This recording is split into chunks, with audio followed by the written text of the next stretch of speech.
sepatu sofa tebalnya begini.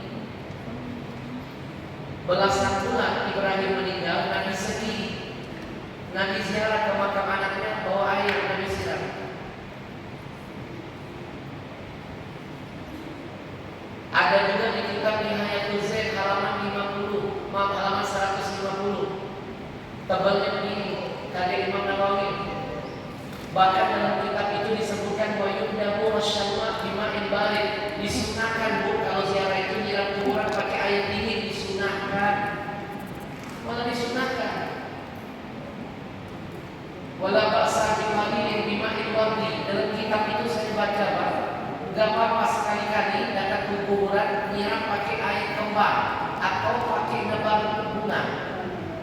Kenapa? Apa dalilnya? Fa'innal malaika tuhibbu raihatat thayyibah. Malaikat itu suka yang wangi-wangian. Kalau ada yang wangi-wangi, lalu malaikat akan tertarik. Kalau malaikat sudah tertarik, kumpul, kan malaikat sering istighfar. Istighfarnya bermanfaat buat kalian. Dikit-dikit bid'ah.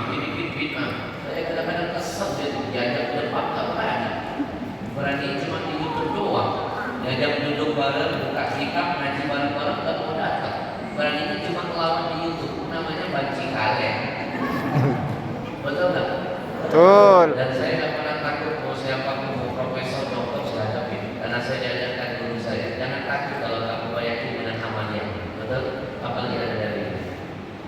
Banyak ini Pak, mereka ini yang paling becak, kurang ajar menurut saya. Salafi Wahabi ini apa? Salah memahami hadis.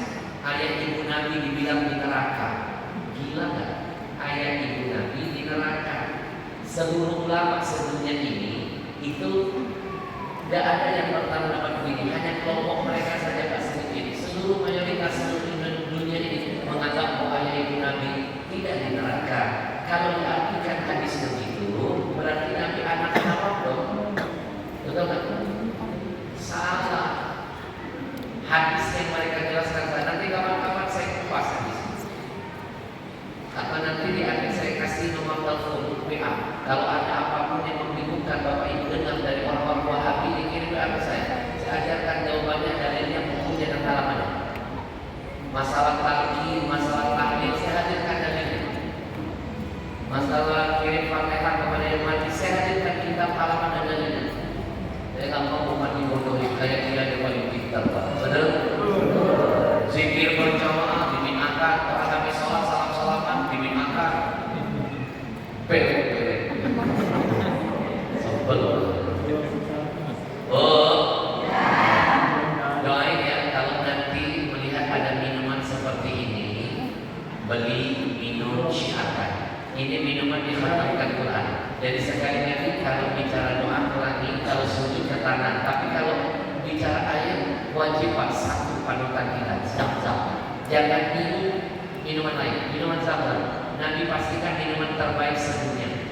Kami selidiki Zam-Zam. Kenapa bisa jadi obat minuman terbaik sedunia? Ada 3 unsur dari Allah. Satu, Zam-Zam itu mengandung alkali pH tertinggi sedunia. Kalau diminum dia mematikan sel kanker dalam tubuh. Kedua, Zam-Zam mengandung antioksidan. Kalau diminum dia langsung menetralkan makanan yang mengandung kimia pengawet dan formalin. Yang ketiga, mikroplaster. Kalau diminum langsung mengenyangkan, memperbaiki sel kulit mati dan menjaga kelembaban kulit tua. Bapak Ibu, semua kandungan Zam-Zam dijadikan kandungan ini. Kalau gurunya benar, minumannya benar. Muridnya benar. Kalau gurunya baik, muridnya jadi baik. Kalau gurunya berkah, muridnya berkah. Lalu dia nambah berkah, dikhatamkan Quran 30 juz di setiap mata air yang ditemukan. Dibikin pabrik, didengarkan Quran. Bapak Ibu tahu nggak? Di Jepang itu pernah di 1000 kilo botol minuman mereka siapkan. Botol pertama mereka buka, mereka dengarkan musik. Air minum di botol pertama hancur berantakan kristal. Tapi botol kedua di Jepang diselidiki, didengarkan Quran sekencang-kencangnya, kristalnya langsung indah menawan. Makanya orang-orang zaman dulu, guru-guru kami ngajarin kalau ada yang baca Quran, zikir, salawat, buka air, energi positif pasti masuk. Setelah itu minum, pasang niat berkah dalam tubuh. Ini kalau ketemu orang Wahabi, bid'ah,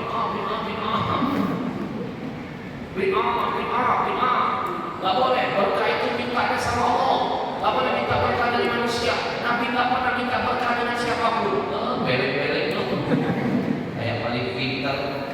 Saya punya dalil sahihnya, hadisnya sahih. Nabi pernah didatangi sahabat, "Ya Rasul, maukah kami ambilkan bejana untuk engkau berwudu?" Bejana dari sesuatu benda, atau mau pakai wudu dari tempat yang sering dipakai halayak ramai.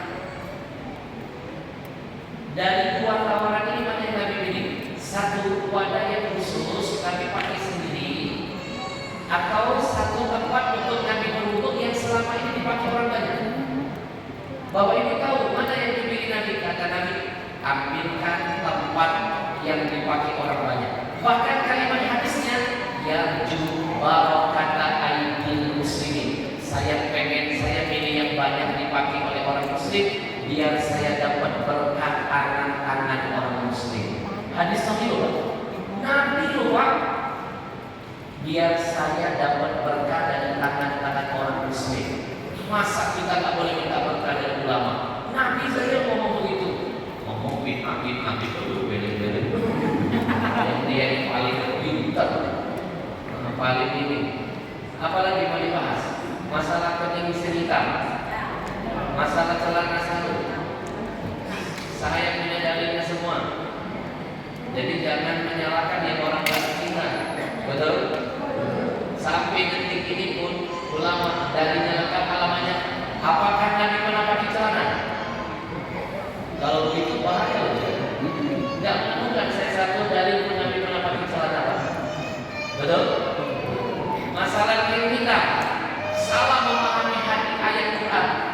Salah. Tanda sujud di sini katanya salah. Bukan tafsir yang benar. Tanda sujud itu bukan hitam di sini. Nabi itu tidak menemukan. Khalid bahasa lama videonya. Dia bilang kata Nabi dan sahabat yang hitam. Saya tidak menemukan satu kitab hadis itu. Oh, saya telah ada. Nabi itu hitam keningnya.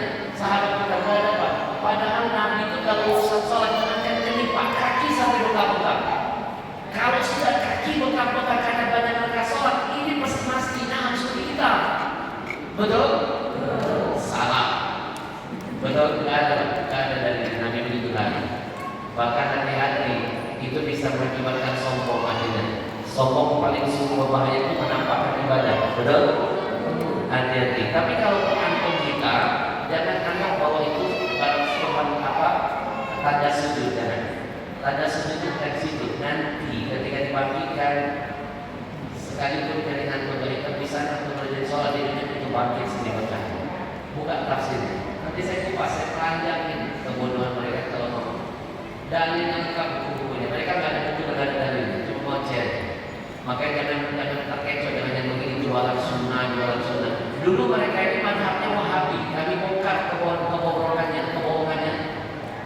Lalu ganti nama jadi Salafi. Kami bongkar lagi Salafi. Ganti nama lagi jadi Ahlus Sunnah wal Jamaah. Tinggal saja pengalaman ibadah. Itu bid'ah lagi ganti nama begitu. Betul? Makanya hati-hati. Yang penting hati-hati. Apa? Barzanji, Maulid. Ya. Jangan. Itulah bodohnya mereka ini. Orang yang mengadakan baca barzanji disalahkan, dibinakan. Dia tidak paham barzanji itu isinya semua sejarah Rasulullah. Giliran dia bikin daurah dan nama. Hadirilah daurah.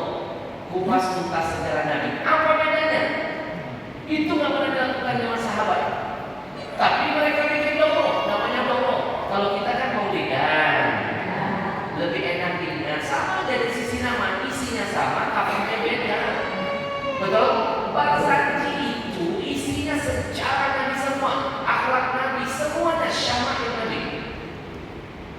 Apakah haram mempelajari sejarah Nabi sendiri? Jangankan membacanya saja ibadah loh Pak. Apapun yang berhubungan dengan Nabi Allah itu ibadah. Itu salah lagi. Gak ada zaman Nabi. Ya Allah, Maulid Nabi kan tidak ada. Nah, ya Allah, Bapak Ibu, kalau saya mau jelaskan, jangankan kita Maulidan, Allah saja merayakan kelahiran Nabi. Tuhan merayakan, menyambut, memeriahkan, memuliakan. Tapi cara Tuhan beda dengan cara hambanya. Dengan cara apa? Kenapa pas malam kelahiran Nabi Allah nampakkan cahaya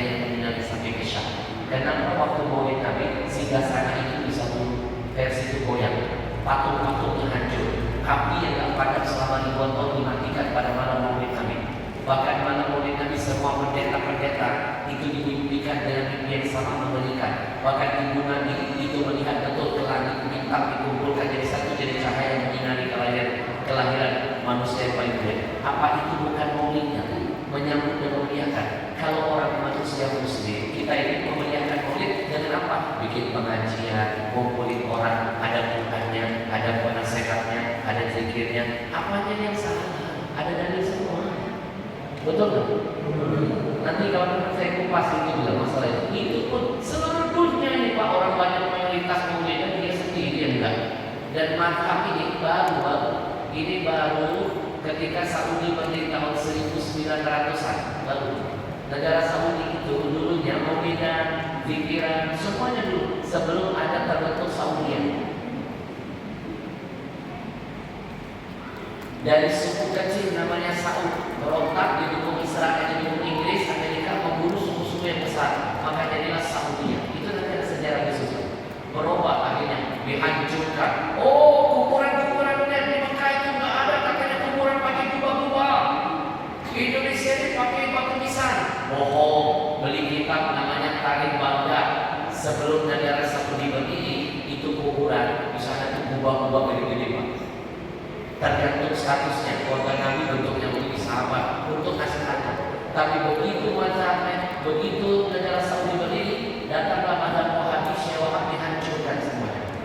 Ini kuat. Oh, di Madinah tempat Nabi dimakamkan nggak pernah maulidnya? Bohong.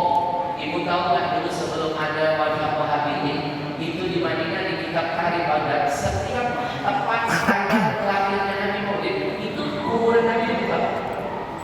Ya tabarakun, semua orang